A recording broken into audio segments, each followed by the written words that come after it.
Hello, welcome to this video. Today I'm going to talk you through paper 2 on the Edexcel History GCSE. This is the paper covering early Elizabethan England. I'm going to talk you through how to answer each question type, what kinds of things to expect and how to plan your answers. Straight into it then. Question 1 asks you to describe two features. I've got a mock-up question here describing two features or asking you to describe two features of the revolt of the Northern Earls. With these questions you need not only a feature but also supporting information. I'll show you this in a second by highlighting it, but you can see that all you really need to answer this question well is two sentences. The first sentence should identify a feature, a key aspect that makes it up. And the following point should be your supporting information, your detail. I'm highlighting these underneath. Just think a feature is something that makes it up. Just like you get ears, eyes, nose, and mouth being features of a face, you need to identify something that makes up whatever it is you are being asked about. As well as this, factual information, a name, a date, an event, or an example is all you would need. Question number 2 then will ask you to explain why something happened. Now, if you've seen my earlier videos, you'll have seen that for any 12 or 16 marker, I always like to start off by identifying the era, the focus, and the concept of any given question. This helps me to target my answer and make sure that I'm talking about and writing about exactly what I need to. So this is a question which is a causation-based question, asking why something occurred, and it's asking why the Armada failed. With any essay-based question, I'd start off by planning my answer. I do this on the lines in the space given, and you can see here I'm writing down 3 possible points I could give. I'm adding a little bit of factual information for each of these. I'd always advise you to plan out your answer. You will be awarded for it if you don't quite have time to talk about it in your actual main essay, so put it somewhere the examiner can see it. There's no need to cross through it afterwards. A crucial point on the 12 marker and the 16 marker is you'll see on the question it says in bold, you must use information of your own. If you don't use information of your own, you will see your mark capped. In terms of how I would structure this then, you are looking for 3 paragraphs and 3 paragraphs only. You don't need a conclusion. You need to make a point, provide evidence for it, and then to explain how this links back to the question. Now, for an explanation, I always like to use TAT.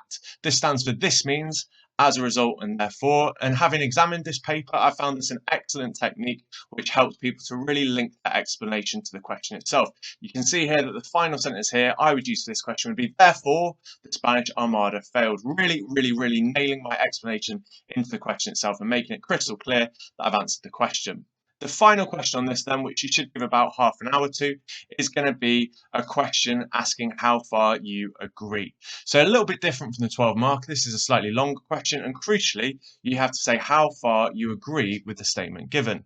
You can see that I'm starting off again identifying the era, focus, and the concept. And with this question, and a lot of the 16 markers on this paper are like this, it's a significant question asking you what the most important of something is. Now, this can trip a few people up, so I'm going to talk you through how you should go about tackling this kind of question, so make sure that you're following along. Just like previously, I've given a plan at the very start. I'm going to read through the suggestions they've given me. So in this case, the question is asking whether the main cause of opposition for Elizabeth was the question of legitimacy, and I'm thinking about what factors or what aspects could be the main cause of opposition to Elizabeth. So you can see I've written down religion, I've got legitimacy, that's the one that's been suggested by the question, and just like before, I've added a bit of factual information to these 2 points as part of my plan.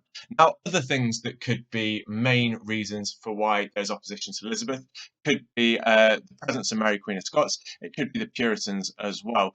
Now, this is where I said a few people can trip themselves up. It's important that I've got a for and against aspect to this question. Some people fall into the trap of simply trying to explain the statement in the question, explaining why legitimacy would be a cause of opposition. You don't need to do that. It's asking how far you agree, so you need to give other reasons, other things which could be just as important as to why there is opposition to Elizabeth.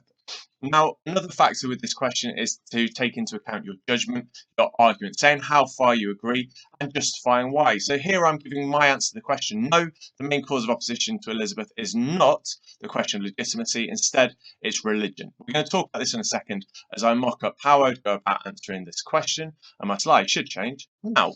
There we go then. So I've transferred my judgment across once more, and you can see that just like with the 12 marker, I've got my point, my evidence, and again, my explanation. I would use exactly the same kind of structure when it comes to my explanation.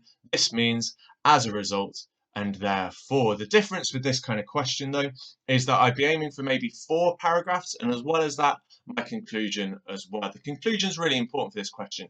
There are extra marks up for grabs for your ability to evaluate and weigh up the question in the form of your judgment. It still comes under the same mark and assessment objective as the explanation, but it's crucial that you're giving your own answer to this question. I'm not going to go through a mock-up paragraph, but I will emphasise how I would go about concluding this kind of question. So having had 4 PEE paragraphs, I would look to then summarise my argument. Now this is going to be particularly relevant to those of you who are aiming for 7s, 8s and 9s, because what I'm going to integrate a little bit in my judgment is my valid rationale, my reasoning, by integrating criteria. You can see straight away that I've underlined my answers to that question, how far I agree. Do I strongly agree? Do I agree to a certain extent?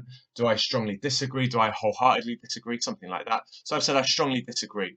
This is the crucial part for those of you aiming for top marks. I'm now going to justify exactly why that is the case. If the question of legitimacy isn't the most important reason, well, what is? Now, just like I made the point at the start, I would make the argument that religion is the main reason why there is opposition to Elizabeth, and I'm offering my justification for this. This is going to be because it links to Puritan and Catholic causes.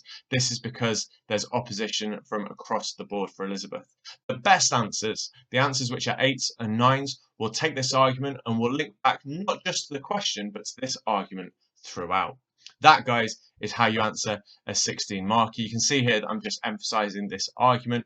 And like I said, the very best answers will not just link back to the question, but they will link to this argument in every single paragraph. That's it then. That is the 16 marker. That is paper 2 of Early Elizabethan England. I'm going to link a couple of videos that you can watch that talk you through some of the content side of things. But thank you so much for watching, and the very, very best of luck with your exams. Drop any questions or comments in the box, and I'll do my best to answer them before the exam. Thank you very much. Goodbye.